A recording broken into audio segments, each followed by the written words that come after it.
Hello, today's Bible study comes from Romans chapter 9 verses 25 through 29 and reads as follows.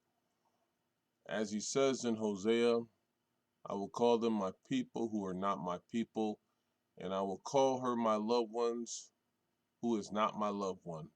And in the very place where it was said to them, you are not my people, there they will be called children of the living God.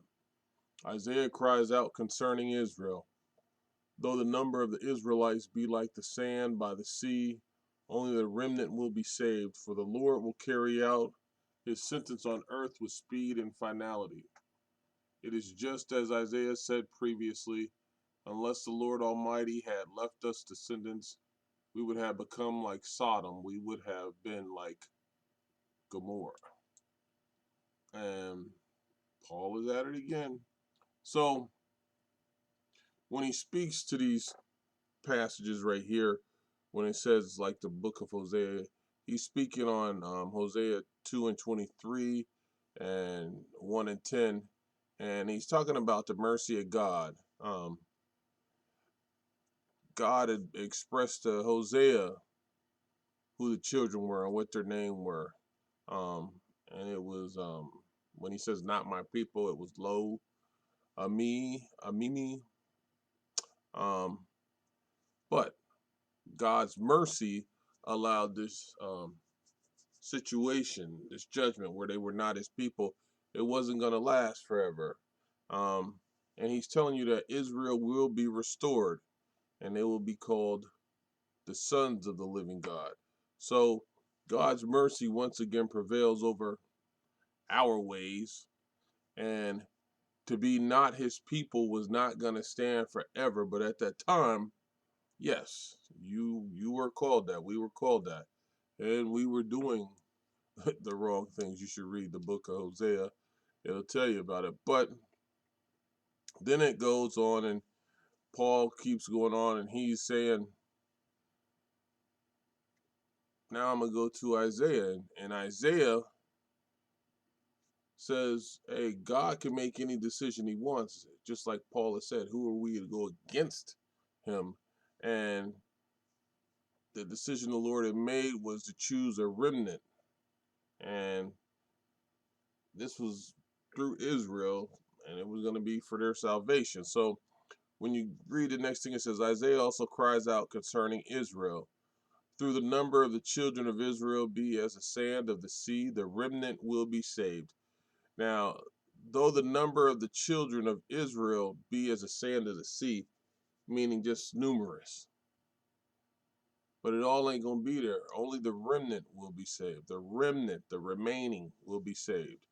For he will finish the work and cut it short in righteousness, because the Lord will make a short work upon the earth. And as Isaiah said before, unless the Lord of Sabaoth had left us a seed, we would have become like Sodom, and we would have been made like Gomorrah. Now that's an important group of verses there. But first, the remnant will be saved, and this comes out of the book of Isaiah 10 and uh, chapter 10.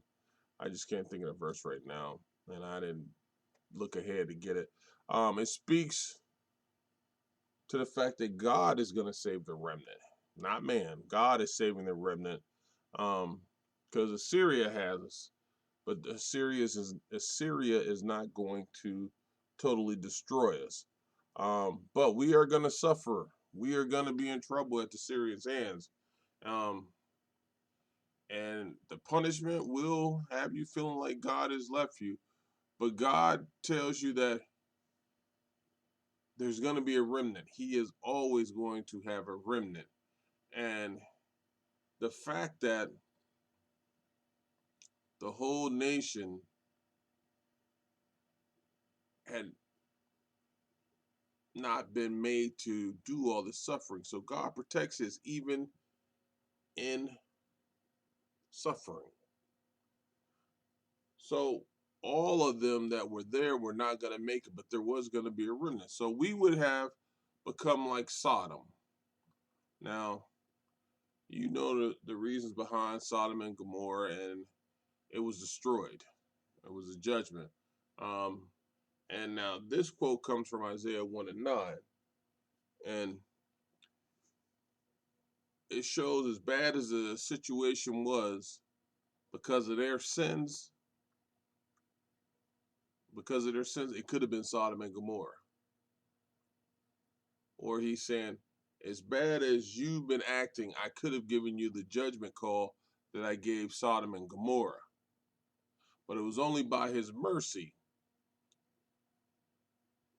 only by God's mercy that we were spared, that we survived, that there was a remnant. Um, remember, Sodom and Gomorrah totally destroyed the area around it, not even a piece of anything to carry on. So even in this time of people thinking they're being destroyed, even in this time of being in captivity, God still expressed and showed, at least to the remnant, mercy to Judah. And he really showed it to Judah, period, to even have a seed left to keep going. Um, and the only way that this mercy could be extended, and that's how good God is, was the fact that the only way it could be going forward was a seed had to be left, a remnant had to survive. So the remnant is going to survive, and as Paul is telling them that, and there was also God restoring them and redeeming them. So this remnant survived, and it also got to be called God's people again. They will be children of the living God. If you go back to 26, you'll see that. It says, and in the very place where it was said to them, you are not my people. So where you were at, where you were not my people, there they will be called, in that same place, children of the living God, which means they are being claimed by the Lord. And although and when Paul goes to 27, he says, Isaiah cries out, but then he says, though the number of the Israelites be like the sands by the sea, meaning there's a lot of them, only the remnant will be saved. For the Lord will carry out his sentence on earth with speed and finality. For the Lord will punish you, punish you. His sentence, and it's his sentence. He has the right to make that call.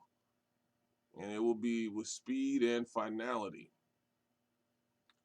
So the Lord is once again showing his mercy to us. And Paul is not only telling us that he has the right to make that call on our punishment, he is so good that he has shown mercy, and he still claims us. Still claims us. Still claims Israel and Judah. Still restores them and redeems them. And if he would have left a remnant, then the mercy couldn't be extended. Amen.